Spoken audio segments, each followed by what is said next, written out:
It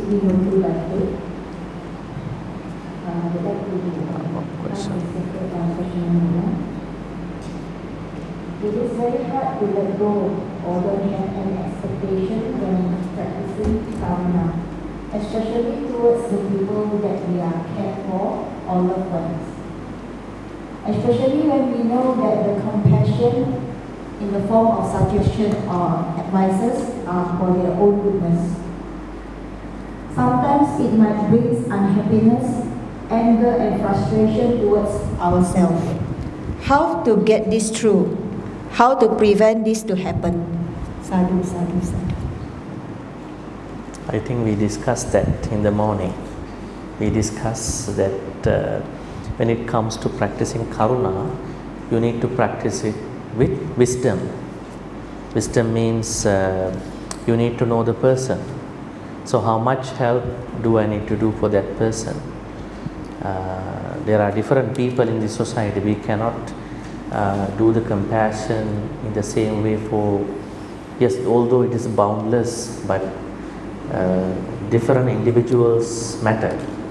So we need to know these people, I mean, in terms of what kind of help we can do. On the other way around, there is another problem. Let's say you help, that person interprets your help. You haven't helped me enough. You have lots of money. So it works on the both sides. On your side, you need to know the person because the other person might do his or her own estimate as well, assessment as well.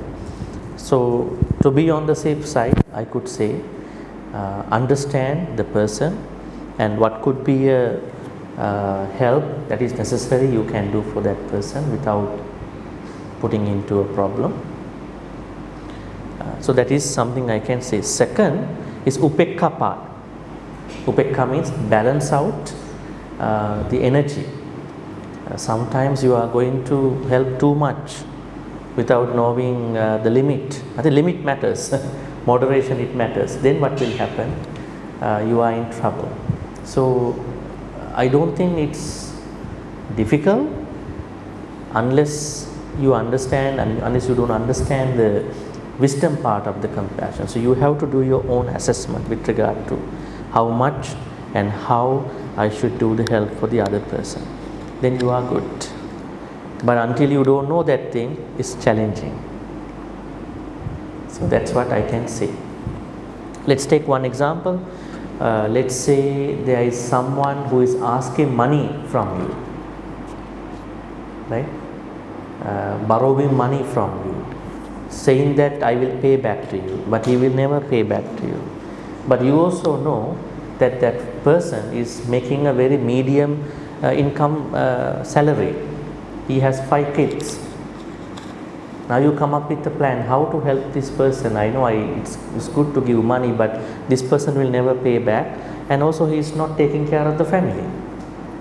So at that point you might think maybe I will do something for their children.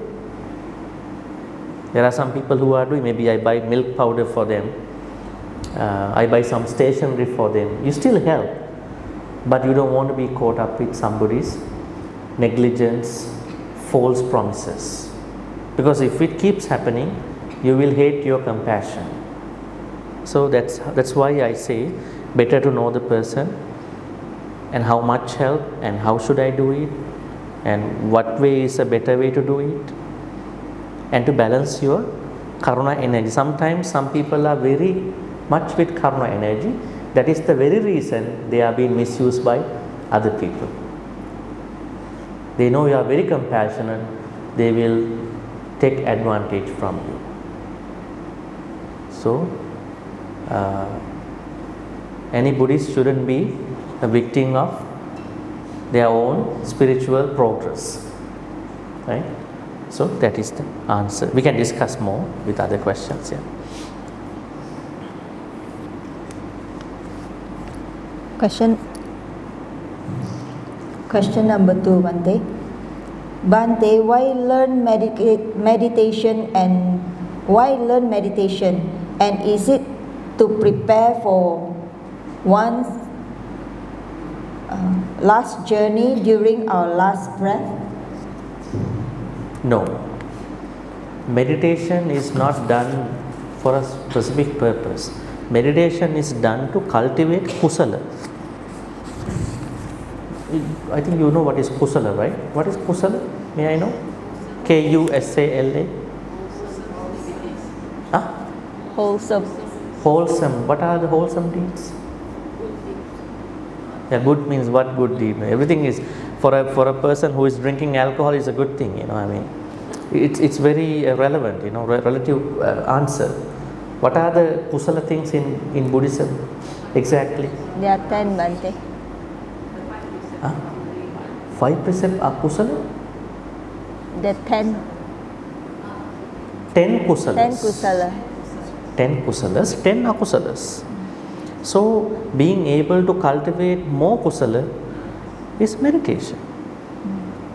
So, in order to do that, you cannot do very randomly. You need to have a practice. That's why sit down and then understanding your own thoughts, then manage your own thoughts, then you can easily engage in those 10 kusala. So, meditation is not done to spend the last moment, because you never know when it comes to us, right? But when you practice, cultivate kusala, it will take care of your last moment, right? So don't do meditation for the next life, don't do meditation for the last moment. They are very unrealistic goals. Just practice it to cultivate kusala. Next life will be okay, last moment will be okay as well. Right? So any meditation, metta, karuna, mudita, upekka, satipatthana, breath meditation, which has satipatthana part, they all are helping you to understand your inner work, your thoughts, what kind of kusala thoughts come to you, whether you have akusala thoughts. You can navigate your Dhamma journey, your inner journey, then you can create more kusalas. That is the main activity, and you are doing that because you know that is the way how to practice the Noble Eightfold Path.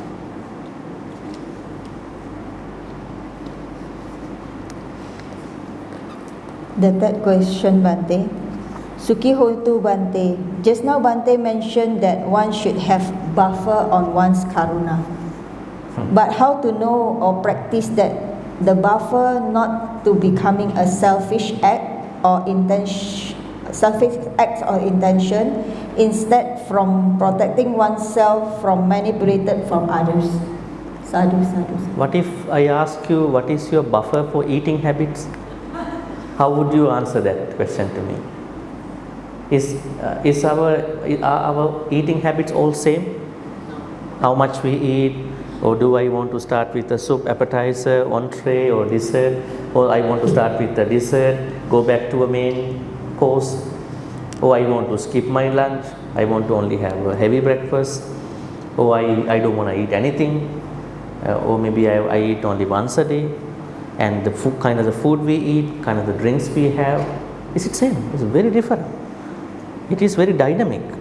So then what I can say is that everyone should understand how much I want to eat per day, just to be on the safe side.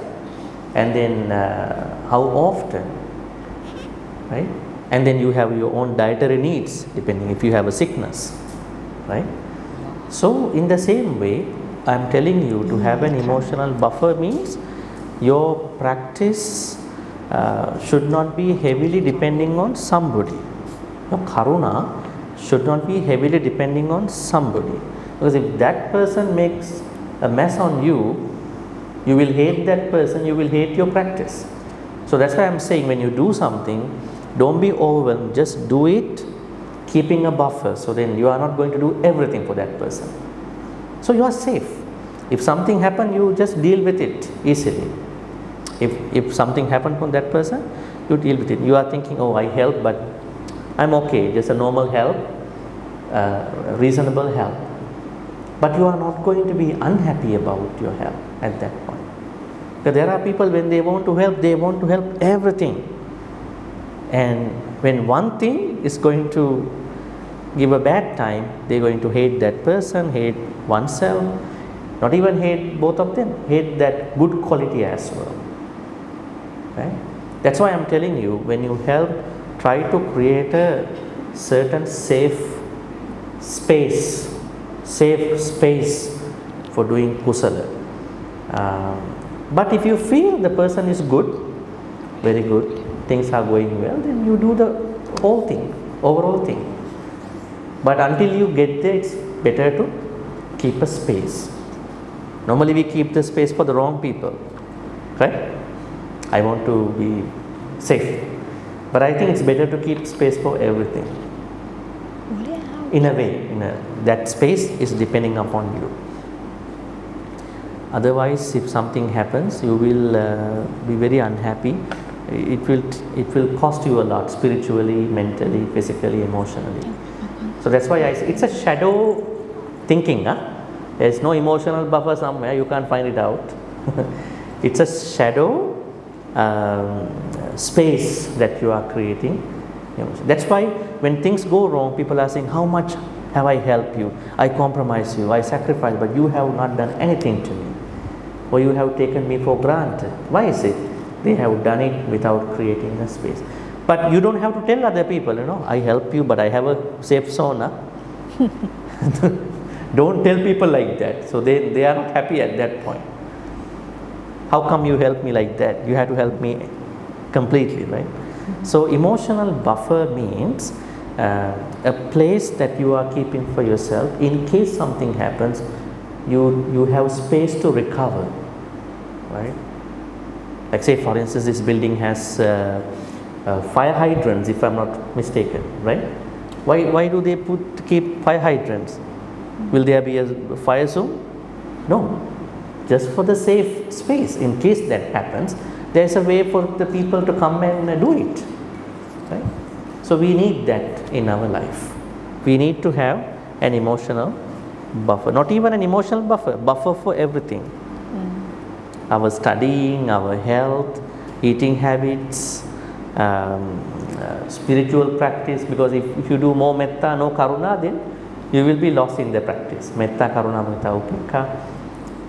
Keep that buffer, as a safe space, so you can recover faster. Okay. That's all, Bhante. That's all? Yes, Bhante. Okay. All right, now we are giving the chance to others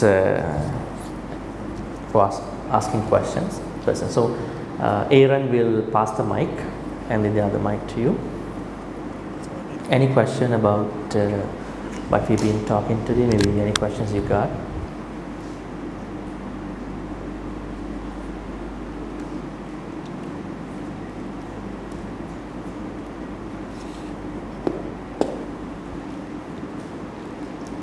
In Buddhism, there is a sutta called Chulakama Vibhanga Sutta, where the Buddha says, if you don't ask questions, you will be unwise in the next life. Now you know. And if you are wise already, that means you had asked Dhamma questions before in the past life. So now I leave it up to you. So you just think about what you want to do. Yes. Good afternoon, Bhante. Good afternoon. So I just wonder, sorry I came late this morning. So how you guide us on Karuṇā meditation? Okay. Thank you. We are going to do again after this Q&A. There's a rest we again going to do. So you won't be missing out on that. Okay. I don't think you have heard Karuṇā as a meditation before, if I'm not mistaken. None of you maybe. You only know metta meditation, right? Now matta meditation is coming up. That is metta. Matta is coming up. There's a retreat I'm doing about matta. That's a different meditation. And people even attain nibbana through that. Then Karuṇā is a meditation. How it can be a meditation? When you extend Karuṇā towards others while engaging in Karuṇā activities. Now English word compassion, the daily activity of compassion is kindness. We call it everyday kindness. And the smaller version of compassion is empathy. Empathy, compassion. It's another word called sympathy, but sympathy can go differently. So what we do in the morning, just to tell you, is that we take the same target groups, like in Metta, myself, I, loved ones, then neutral people, difficult, challenging people, fourth group, and then all living beings. Now, same target groups. But the way how we do is little different. We were saying, may I be free from physical pain. May I be free from mental pain. May I be free from emotional pain. May I be kind to myself. And then we are extending that same Karuṇā towards other four groups.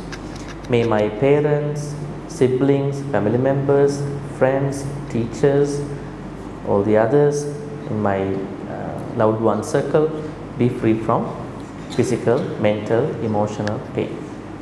May they be kind to themselves. So not a lot of people kind to themselves, right? And may neutral people I know be free from physical, mental, emotional pain. May they be kind to themselves. Who are the neutral people? Do you have neutral people? Or you only have like people and dislike people? People have like that binary, right? Who are the neutral people? People you know, but no like or dislike. Huh? Yeah, strangers, but you know them in a way, but you don't have special liking or disliking. Who are they? A lot of people like that. Huh? School teachers. Some people have a like towards teachers, but some may have teachers, yeah. And then cashier in the shop, salespeople, and who else? But you know them, you observe them, but you have no likes or dislikes, right? Neutral people. Then difficult, challenging people, we know them in our life, if we have. Then all living beings. So this is what we've been doing. And I said, pain is inevitable, suffering is optional. This is one very important thing. So you make it in your own way. If you want to bring the small pain into a suffering, you may go for that. Right? Because Buddhism talks about how to get rid of dukkha, not to create dukkha, suffering. Now, a lot of people wrongly understand Four Noble Truths, dukkha, dukkha, dukkha, dukkha. Why? Understand the broad meaning. That means how to get out of the dukkha. What is the way out of the dukkha? It's like you came into this hole and you're looking for the Kelva boats. Way out, way out, way out. How to get out of this? I'm not saying this is suffering. I'm saying how to get out of this thing. So Buddhism talks about how to get out of dukkha, means happiness. So happiness will come to you the way how you process what is happening to you. So pain can happen to us anytime, mentally, physically, emotionally. But the way you process it will take you to happiness or opposite. So our purpose here is that kindness, compassion is not just an emotion. It is an activity that we have to create through an attitude. That's why we do the meditation. But the activity has to be done with wisdom, time management, and then upekkha. Yeah, that's what we discuss, and then we did in the meditation. And till you come up with a question, why do we have to do Karuṇā as a meditation? May I know? Why do we have to do it? Because time to time we feel very frustrated about our help for other people. So then we will feel that we don't want to do Karuṇā to anybody at that point. So when you keep doing it, you keep up with your compassion practice. Right? And somebody asked here, it's very difficult to practice Karuṇā to some people. Why? That person must have helped other people, but halfway of the journey, now feels very difficult to practice because the person practiced without wisdom. Okay, other questions? We have time, please. Use the time, make use of the time. You may raise your hand, so Aaron will come to you. Yeah, yes. And then, yes.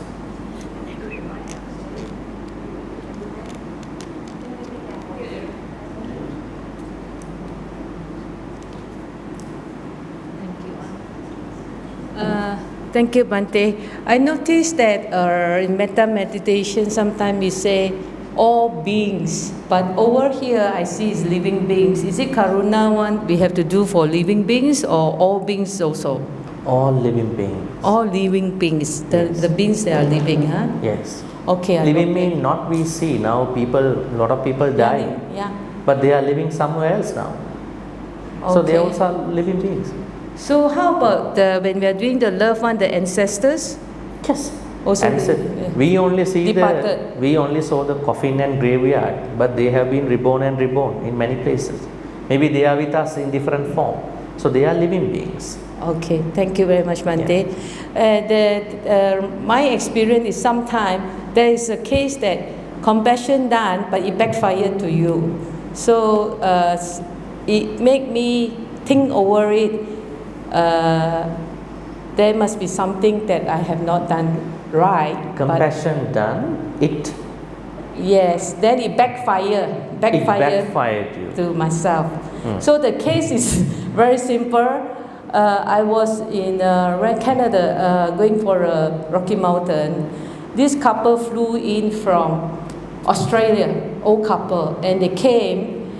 They were so sick, they were looking for medicine and here and there. So I came forward to help them and I offered the medicines, okay? Just to make sure they're in good hands. The next day we have to move the trip. Later, what happened, we found out this couple had a COVID. And I'm the one for 1, 2, 3 days was helping them with medicines. So I know that I'm going to get it. So in Malaysia, 3 years no COVID. I never get a COVID before. Then I reached there, I helped them. I know already when they announced there's a couple stay back and they had a COVID. So I know 3 days time I'm going to be tested, I'm going to get positive. So I prepared myself. But the funny thing is the medicine, I gave it to her thinking she will return back to me. But somehow they stay back, the bus left, I didn't have the medicine. So in a way, trying to reach out to people, I forgot to keep for myself when I need it. And then the journey in the mountain, there's no pharmacist to get. So and now I also get it. So when I got the COVID, in the journey, the guide was, if you are not fit enough, you stay back. If you are okay, move on with the master. So my whole family is safe, I'm with them. But I learned a lesson that I shouldn't give the whole strip of medicine to them. And when I need it, I don't have.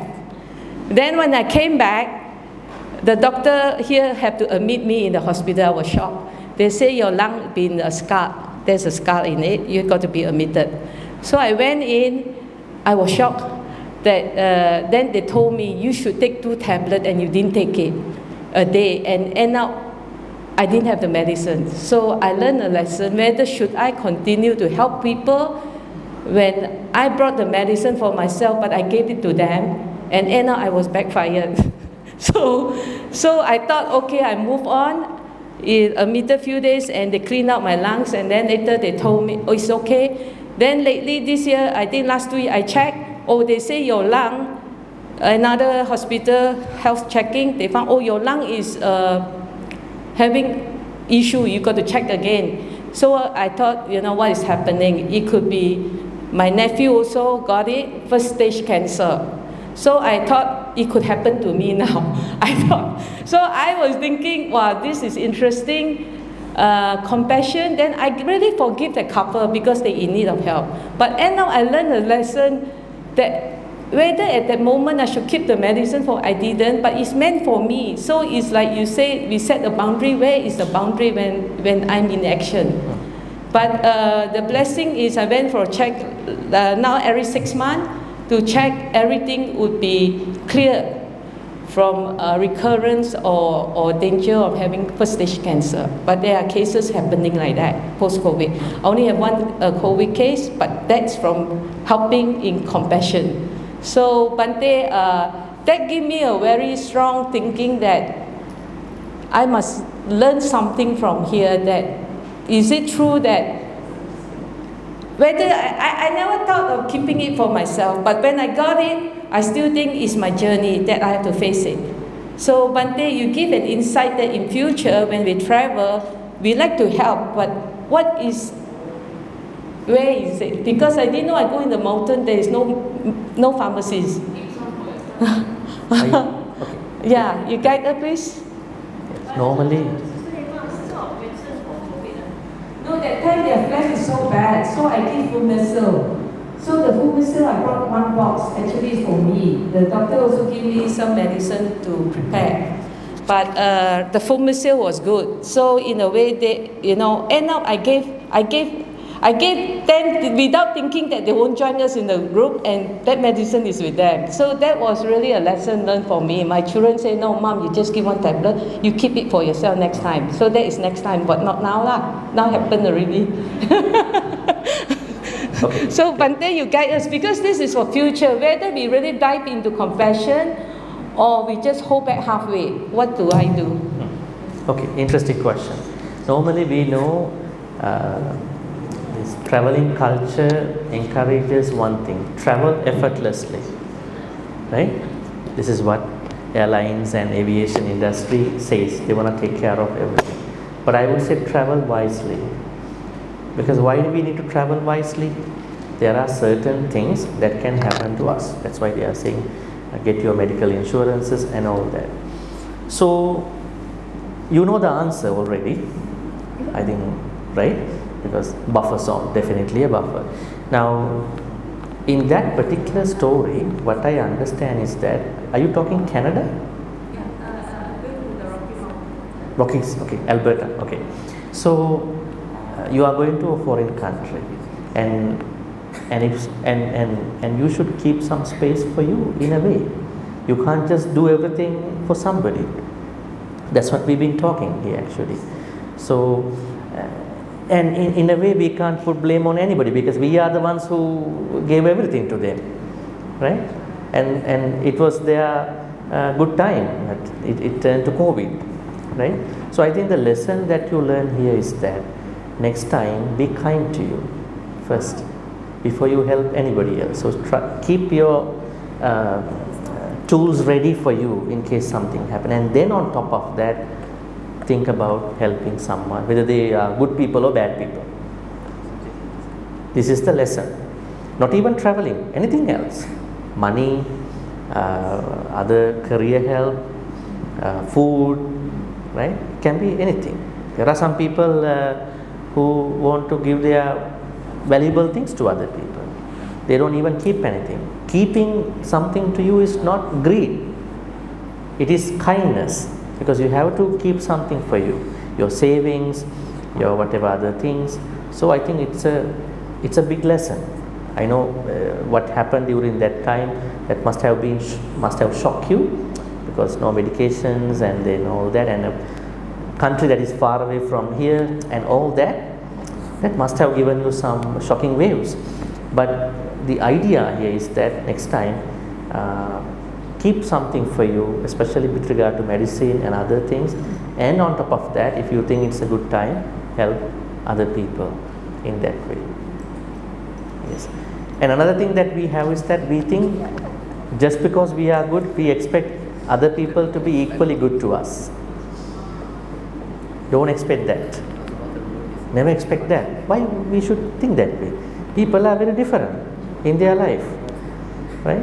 So there may be people you may know in your personal life, but majority is not like that. They may be good in their own way, right? Maybe they might meet you back again in Vancouver, say hi to you to come back here. Then they will give you something, but that time they were out of their mind, right? People don't have their sound mind all the time. Maybe they are good people, bad people. Better you keep yourself ready for any event, money wise, medicine wise. Yeah.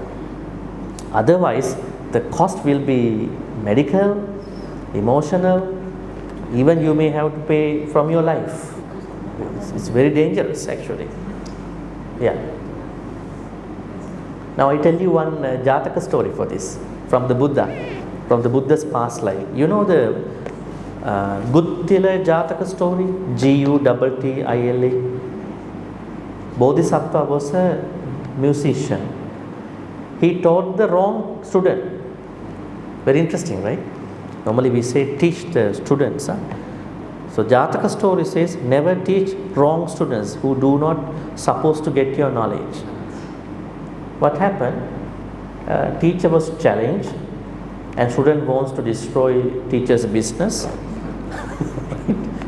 It's like you have a shop here, your student wants to start the shop in front of your shop.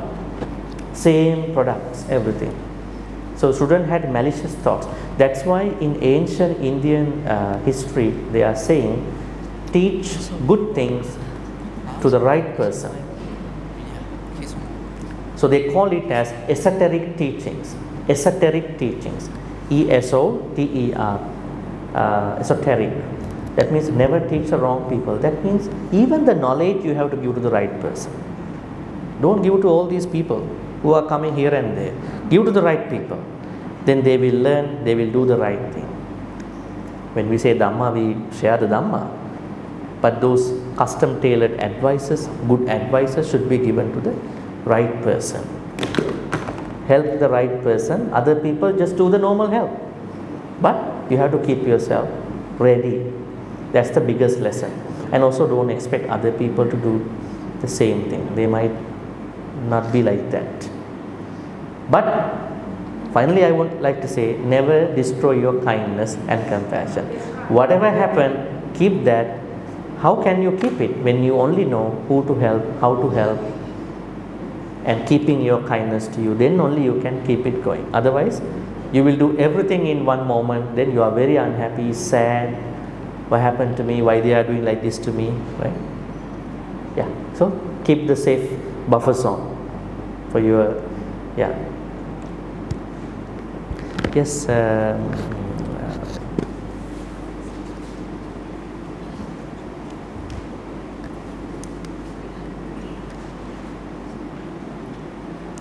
Okay.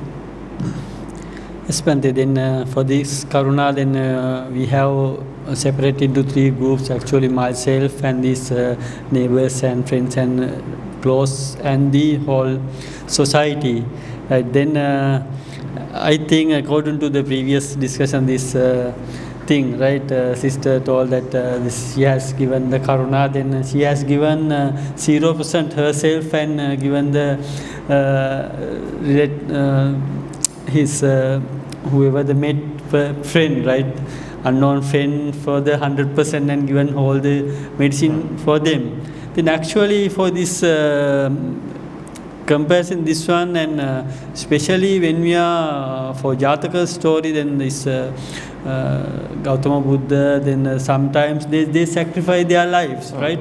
Then they at that time they are having decided to a path, but they don't know, right? But they have given 0% for themselves and given the 100% and donate their whole body for a tiger or something like that. There are many incidents. Then how we can given this weight for this one, for example, ourselves we should give 30% and something like that, or how we decide that one according to the Dhamma. Okay, interesting. We don't know. Actually, we are in a noble path directly, then we can donate it. But as a lay person, we cannot decide. Thank you. Well, Dhamma has to be practiced depending on your level. Now, you are talking a Bodhisattva practice. Because now, you know, when you learn about Dana as a paramita, perfection, there are three types of paramita. Dana parami, Dana upaparami, Dana paramatta parami. Dana parami means donating what you have, material things. It's called Dana parami. And Dana upaparami means organ donation, donating blood, and some other things like that. Not everybody can do that, right? Dana paramatta parami means sacrificing oneself for a worthy cause, right? So for I mean, yes, we know in the Buddhist text, Bodhisattvas have done differently that particular thing. But you also mentioned that we are lay people. I'm talking to normal lay people. I'm not talking to Bodhisattvas, right? I'm talking to normal lay people. So they go through their life differently with regard to situations.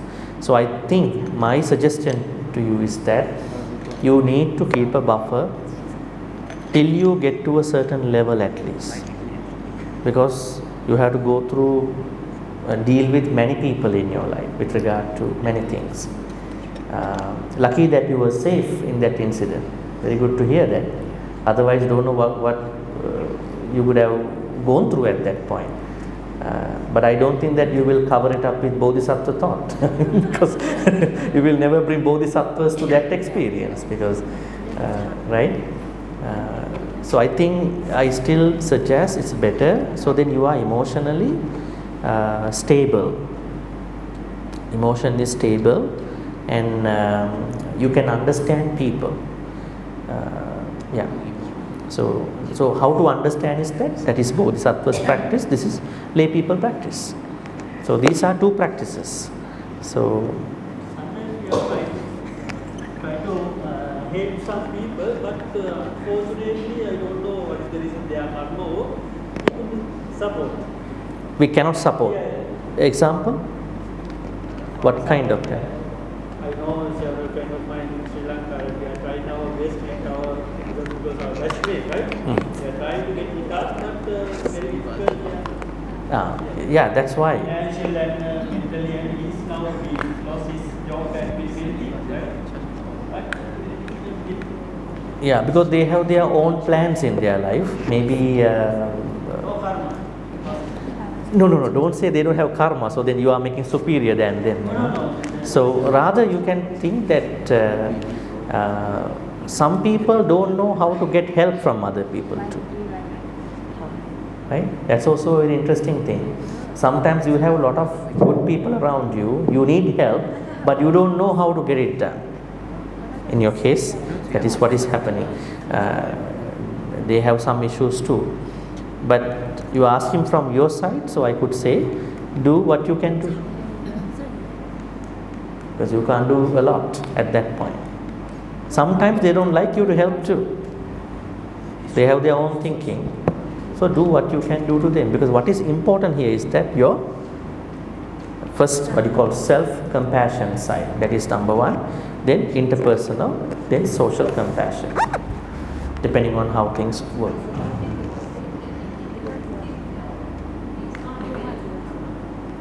No. He's saying, is it their bad karma?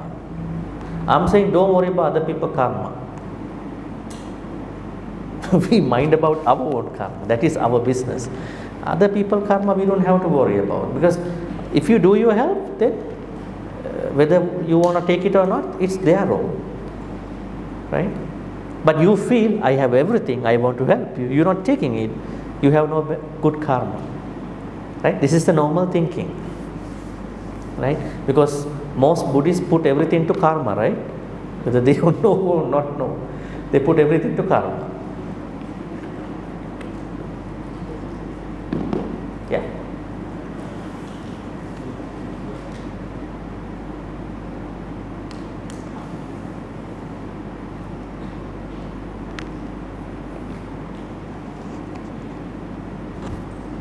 Yes, Aaron, please.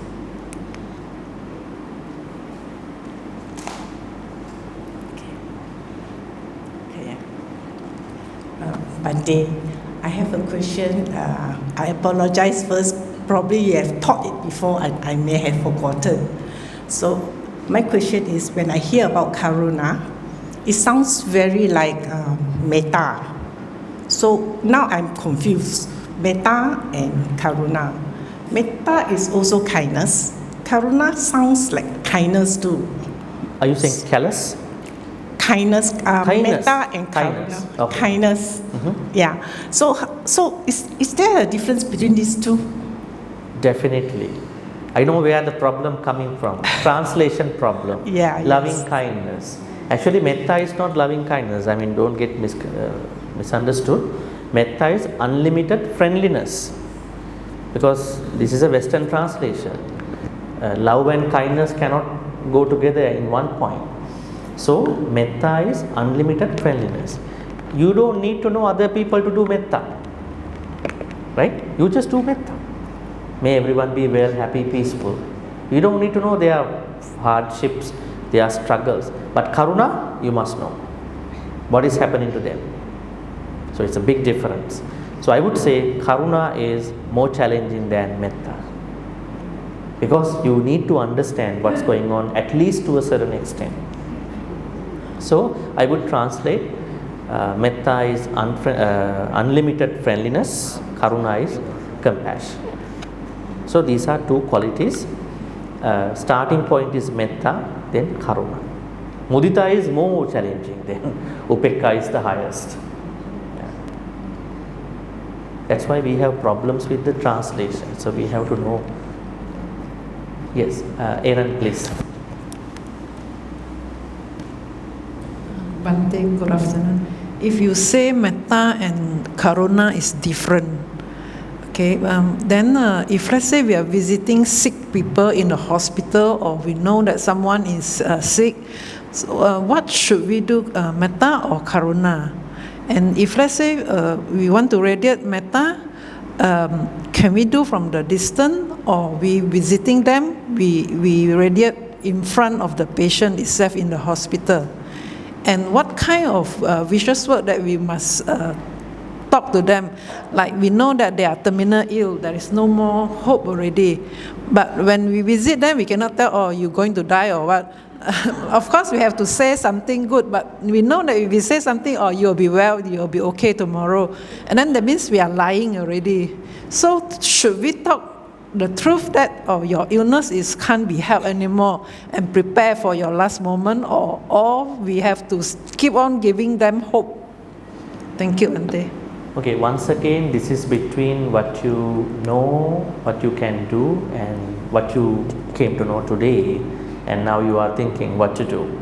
So I would say, if there is someone in a hospital, palliative care, maybe a place where that person is going through an upcoming death, or maybe someone who is in an accident, or maybe someone who is in a hospital just for a short minor surgery, or maybe another surgery.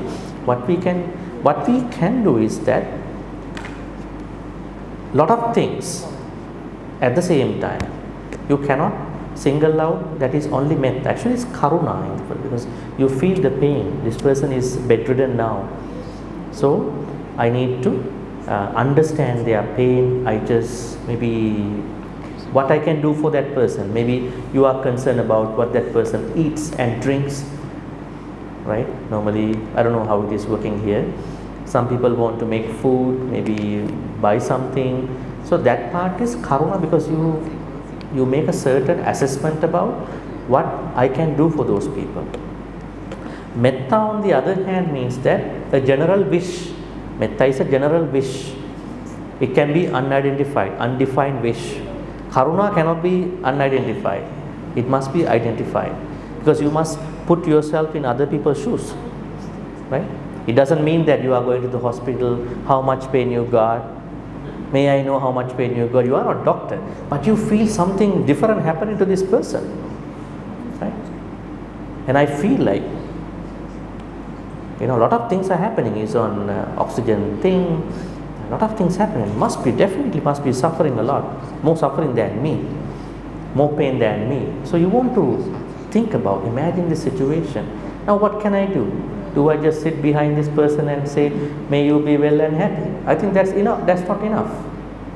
You came here with metta, but now karuna part. To play the karuna part. Then you are thinking, what can you do? If you cannot do financially, at least you empathize. At least, at the very least. If you can do in other ways, do it. Maybe if you can afford buying something, I don't know, I mean, what kind of person you are talking, maybe friend, maybe family, then there are certain responsibilities attached to that sick person and you.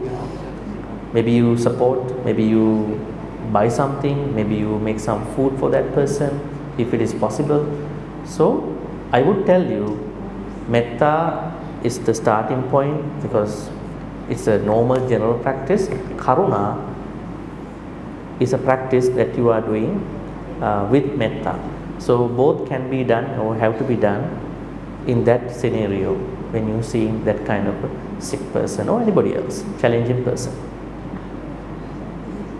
Because you only know about metta that much here, that's why. So maybe you bring metta to karuna also. No, metta is one thing, karuna is one thing. Otherwise Buddha had to say metta karuna together. No, metta can take you to nibbana. Also karuna also can take you to nibbana, according to Attakanagar Sutta in the Majjhima Nikaya. So karuna is definitely something you have to do only by understanding the pain of other person. Metta, you don't need that. You just do it. Yeah. So I would make it more simple. Now, in order to practice metta, you need to be a very friendly person. That is the whole idea of metta. When you practice metta, when your metta is becoming very fluid, very successful, you become friendly to anybody. You can get along with anybody. Can you get along with anybody in your life? Tell me. Or you have 5 people? No. Big no to those people actually. No. But when you deal with when you really practice metta under Metta Sutta, you can deal with anybody. Visceral people, good people, bad people, anybody. Because you know how to talk to them. And how to talk to them, how to keep the space and then continue your life. So, metta is that friendliness. So, I think you go to the hospital because of metta. But when you go there, you must do karuna. Let's think that way. Because you have to know what is happening. What is wrong with you? How can I help you? That part is karuna. But initial thinking, oh, I want to see a sick person, is metta. But never know what kind of pain, what kind of sickness. I have to understand. That is karuna part. I think that makes. Huh? Matta is a different retreat. No, matta is it's a different attitude. It's a meditation. Metta is what we've been talking, metta and karuna.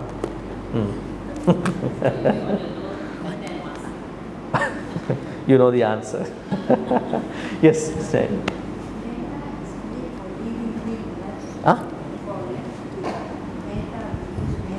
For all living being, like for me, means like for the unseen being. We use metta also for that. Yes, metta is for anybody, but we don't know what's going on with them. No, like what I'm telling you is that metta can be practiced without knowing what those beings are going through in their life. It's a general friendly attitude. Because normally people don't have this attitude. They have only that attitude for certain people. The Buddha said, no, you break it. You break that small quantity of friendliness. You expand that friendliness to anybody in the world. But karuna, you cannot do that way. You must know the pain, suffering of the person. my meaning is unseen being. Like Bhante, for example, when I go somewhere, I pass by. So when I come back in the night, I will have a dream like, oh, you pass by, you see me, you ignore, I'm hungry, you know, it's something I like think that. we have to bring you somewhere.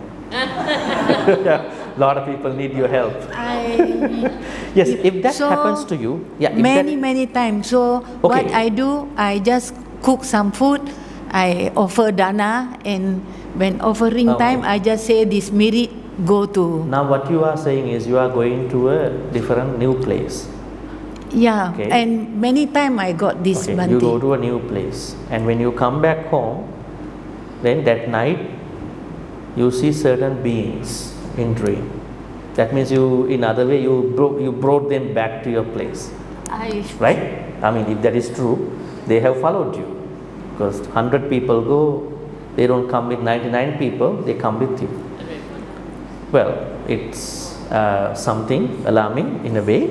Is it something like that? Is it true? Because are you asking it is good or bad? No, like I feel maybe this one something like I just feel it, but I see in the dream like it's a really like picture going. Yeah. Let me answer you. Now we have a question here. Question is that what you are doing, dana and all that, after you saw them, is it metta or karuna? That is your question. So let me answer that question first. So what I am telling you is that for whatever the reason, they are coming after you, and at night you see them and they ask you, do something for us. That means you don't know the pain that they are going through. They simply ask you. So initially metta, then it can become a karuna. It has karuna too, because you feel that they are requesting good karma, merits. So it's a karuna too in a way. Yeah, it's not metta initially, because I don't think what you are seeing is not always good things. They are requesting things from you, right? Yeah. So then you do dana and all that, right? Yes. So then you feel the pain. That means they are going through some pain. So you do something for them. Karuna. Sometimes when I said, they said, ignore it, but I still just feel like, I feel pity, I just cook some food and bring. Don't feel pity. Pity is out of the discussion now. Compassion. Okay. You feel compassionate for these beings, so you give dana and then you do merits for these people. But I also suggest you to practice a certain meditation, because wherever you go, you carry those people to you, can be a little bit intimidating to you at a certain point. So practice a certain meditation, cultivate your mind, then they cannot come with you. Normally they come to weak people. That is what we know. If the spirituality is weak, they can easily come to that person. I'm not saying it's weak, but I feel this can be a little bit challenging to you, because you go somewhere, you come back and you can't sleep. You are dreaming means you can't sleep. So it's a hassle to your daily life. So I think you should start a meditation practice, at least few minutes every day. So those beings cannot come to that area. But at the moment, what you've been doing is a good karma. That is, I would say, karuna too. Sometimes we are offering only food, but sometimes we are expecting clothes or other utilities, something like that. And I think I have heard that similar thing happening because of that. How we can do? Well, we don't have to do everything. I think better you discuss with monk sangha member to how to, because I can't give a common answer here. We have known that there are hungry ghosts approaching an arahant monk in a story in the Theragatha.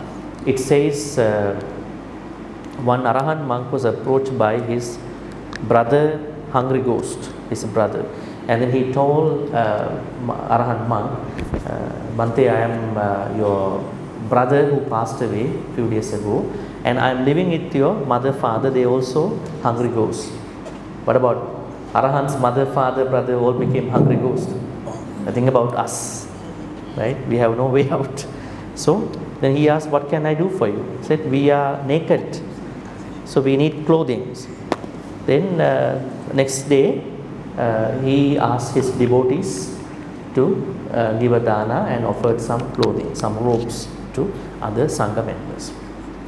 After some time he again appeared And then he asked, what do you want? And then he said, I need water. Then actually his name Pottapada, Arhan Pottapada, stretched out his hand. Look, there's a river going on. No, if I go there, if I touch this river, the whole river will become blood for me and your family. If you touch it, no problem. But if I touch it, it becomes blood. And then next day, he approached some Dayakas, devotees, and offered some water filters to Sangha members. Nowadays, you can't do that water filter unless you buy a water filter. So this way, then one time, after some time, he again appeared. He said, now we want something else. He said, we want a house. So that means Petas also need housing, They need housing. And then Arahant Pottapada then talked to his devotees and offered a kuti, made a small kuti in their own way, offered to the Sangha members. And after some time again he appeared. Said, what do you want? He said, I need some footwear, because when we were walking, pebbles, stones are pricking our feet. Then the next day, Arahant Pottapada talked to the devotees, offered some footwear to the Sangha. Then they completely disappeared.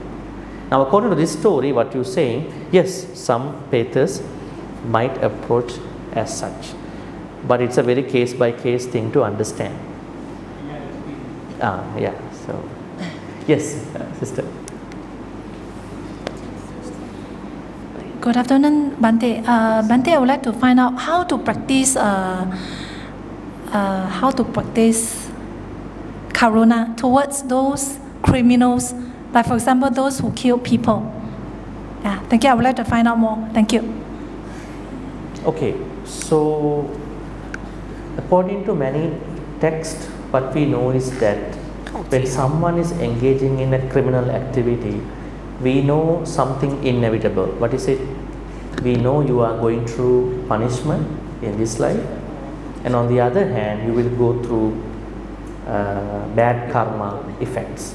So I have a lot of compassion for you because I know you will go through the pain, suffering. So that is compassion for the criminals. Yeah, because people think when we cannot give compassion to criminals, because we are not doing it for this life, we are doing it for their next life, because they are in a samsara. You do it, you will get it. So that's how we do it. And also we can do another thing.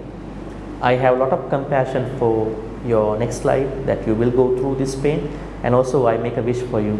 May wisdom arise in you, not to engage in these bad activities ever and ever in your sansaric life. We will take 2 more questions and then we will go for the break. Yes. Okay, your turn. Okay. Sukihotu Bhante, excuse me for my ignorance. Be kind to ourselves sounds something new to me today. All right. And what I understand, Lord Buddha has gone through a lot of hardship, and to be kind to himself is totally out of question, I would say. But how come Karuṇā is teaching us to be kind to ourselves? Question 1. Question 2, how do we adhere wisdom? Thank you, Bhante. Let me put this way. Look at our life. Have we spent a very problem-free life so far? You look at your own life. Were you always accepted in your life by employers, by schools, by your family members, your husband, wife, your children, your neighbors, lots of ups and downs have been happening in our life. But luckily our human mind is very good. The attention deficiency is something that will help us. We forget about those things. But if we just give some time, then all these things coming up to the mind, this happened. How come even I stay like this now? Lots of things have been happening. So letting go of those lot of negativities is kindness, self-kindness. If you don't let them go, they will come back to you. So why you need to be kind to yourself, admire yourself, give some happy time to you. Otherwise, those past rejections, criticisms, memories will come and take you over. That's why I'm telling you what I mean by being kind to yourself, and you deserve that happiness. Right? Normally when people don't understand that way, they think, no, that is my bad karma. I have to go through this. No. Bad karma will come to us and go. What about good karma? And are we just sitting every bad karma to come to us and let it happen and go? No. Then what will happen to our human mind? This human mind, is it nothing? No. We can change our karma. We can minimize the effects of bad karma. So what I mean by this self-kindness, be kind to myself. Let's say tomorrow morning I wake up. We have to wake up tomorrow morning. Huh? So you know what I mean. We're going to wake up, we get up. The first thing I'm thinking, may I be kind to myself. I don't need to give suffering to me. I don't want to give me that bad things to me. It's a new life, new day. I want to keep that positive vibe throughout the day, not even the day, all along from that point onwards. That is very important. But if you don't do that, you just engage with other things, daily things, then hatred will come to you, self-hatred, self-torture will come to you. At least you don't know what you have to do. You are complaining, nagging, because you are not doing that, you will complain to your husband, wife, children, other people are happy. Why? Because you are not treating you well. If you want to treat yourself, just like you go to a shop for a cosmetic treatment, massage, manicure, pedicure, do this early morning. That means, may I be kind to myself. It won't happen randomly. I have to do something for that. This attitude has to come. That's why kindness is not of other people in the world. It's my thing, it's my journey. It's my activity in the morning. Then I think about interpersonal and social. Second is wisdom. Okay, how to acquire wisdom? Buddhism talks about wisdom in a very expanded context. Basic wisdom, lofty wisdom. Okay? Buddhism talks about basic wisdom. What is basic wisdom? In our life, we know knowledge, intellect and wisdom, right? I'm looking at wisdom from a very simple way. Now let's say someone is studying very well, so gaining knowledge, whatever the knowledge is always being updated, right? And then second, the person needs to be an intellectual person. How to be intellectual? May I know? Are you intellectual? Are you questioning your own knowledge? Are you questioning your own Buddhism, your practice? Huh? Or did you go and ask monks, Bhante, are you a Sotapanna? I mean, right? That's irrelevant, unnecessary questions. Leave them there. Their practice is theirs and your practice is yours. You have to question yourself, am I practicing well? Am I really kind to me? Am I really helpful? Am I really doing the dana in the proper way? Right? Intellectualizing. So it means we need some rationalization. We have to rationalize what we are doing. That will take you to become an intellectual person. Normally universities, study people, they have it. They question their knowledge. They want to go to another level of their knowledge. Right? They do it in their own way. But wisdom, what is wisdom in that basic wisdom level? Wisdom means you are going to think beyond, out of the box, beyond normal rationalization. You have to think beyond. How to think beyond? Take an example, compassion today. Now, up to today, you've been practicing compassion as compassion. You didn't know the gadgets, the protection area, protected way to practice, the protected way to practice Karuṇā. What I said? I said time management important. Have a buffer with regard to your good things. All these are wisdom. But if you don't practice anything, don't do anything without wisdom, then you are in trouble. Actually, you are not even trouble in normal life, spiritually trouble. Second is the lofty wisdom, that is Nibbana. A lot of people misunderstand. They want to go to that one first. How come you go there? That one first. That means when you practice Noble Eightfold Path, after Samma Samadhi, that wisdom will arise. You are permanently wise at that point.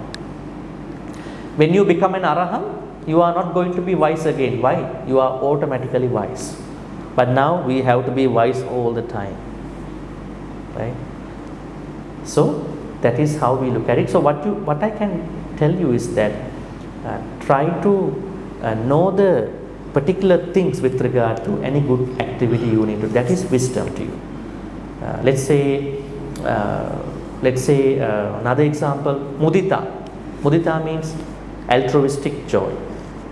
You are able to process other people's achievements. But how can I do it?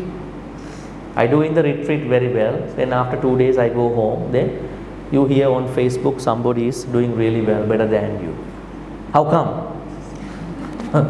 First question, how come? Same boat, same school, same age.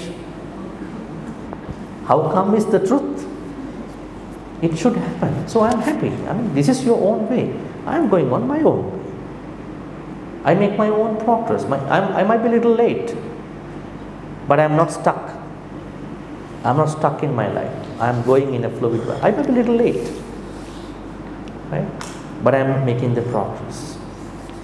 So then I know mudita cannot be practiced just by having a thought, I have to be happy. Mudita has to be practiced as a process. Where does that knowledge come from? Wisdom. So that is wisdom.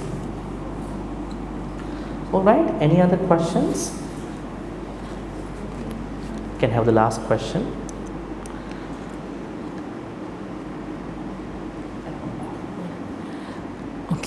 Okay, thank you, Bhante. I just want to further elaborate. Sister was asking, when a person that is almost in the dying, and how should we say in a compassionate way to speak the truth or not the truth? To me, it's up to the dying person whether they are ready or not, whether to speak the truth. Is it right? I missed that point. Yeah, she did ask, somebody is dying, or are we telling lie to tell them, and the truth is they are dying, but we are saying different story to lie them? Or should we tell the truth? So in a way, I'm not sure, Bhante, is my personal view, is it that if the person is ready to go, we do the preparation and see the truth. Okay. But if they are not ready, no point to talk about it, right? Okay. So otherwise, it confuses everything to the dying person. Okay. I'm not sure. Okay. Bhante. In the medical ethics, there is a subject called truth-telling attitude. Okay, doctors, medical practitioners, they have to go through this. They didn't have ethics before.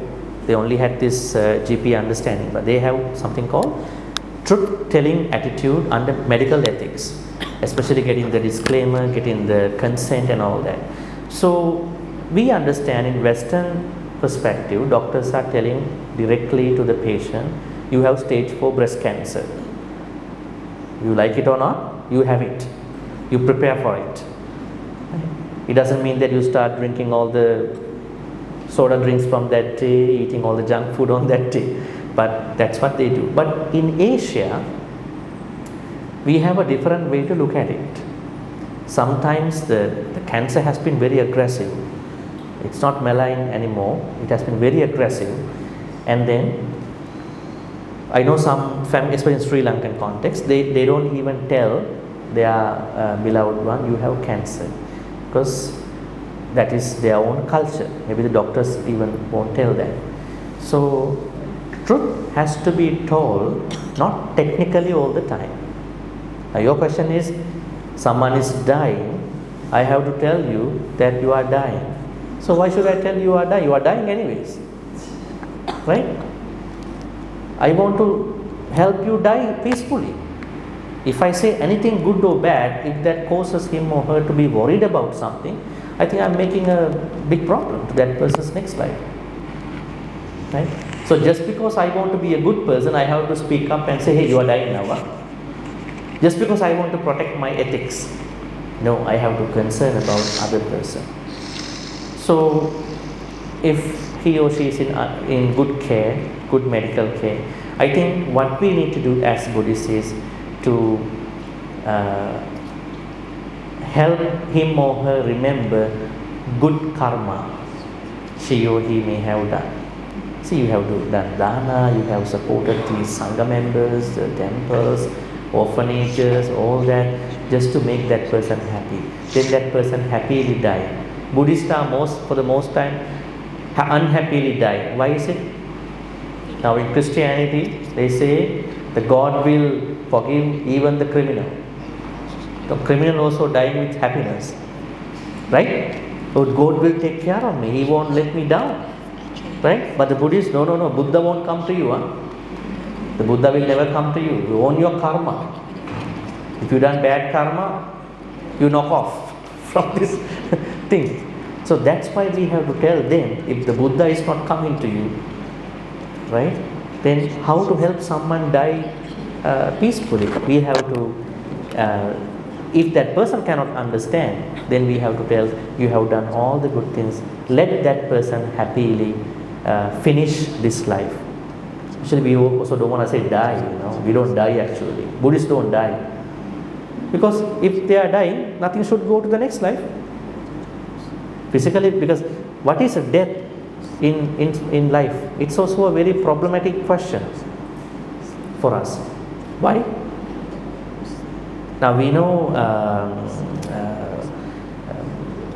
when are we dying properly? Brain death. Is it death? No. Then death of the organs. Even we die out of the heart tissue. If the heart is stopped, we are dying, but still our organs are in a way happening. That's why they say, if you want to donate, you have to donate in that way, right? So what we can do is, don't try to go by your own ethics at that time, understand the larger, broader picture, try to help out that person. Good stuff, all the good things, right? And then we don't have to tell you are going to die now in 1 minute. Why do we want to tell that? That is the doctor's duty, right? Actually, doctor will tell that to the family members, right? Not to the patient himself. So just help that person die. Okay, I think now we are going to end this at this point. We're going to have, is the clock correct over there? 2:45? Huh? It's 2:38. That's going faster than our thinking. Okay, 2:38. All right. Okay. So may all the good karmas we be making today, at this point, through our Q&A, be supportive and help for all of us to attain the supreme bliss of Nibbana. Sadhu, sadhu, sadhu. Now we are taking the break in the evening, afternoon. So you may take break until 2:50 and come back here for the meditation, sitting meditation. After that meditation, we are having walk-in personal interviews, and Sister Hema will do a follow-up meditation just I did in the morning, just to keep yourself, going. And if you still want to make an appointment, please approach Sister Aliana for that. So now we'll take the break at this point. Sadhu, sadhu, sadhu.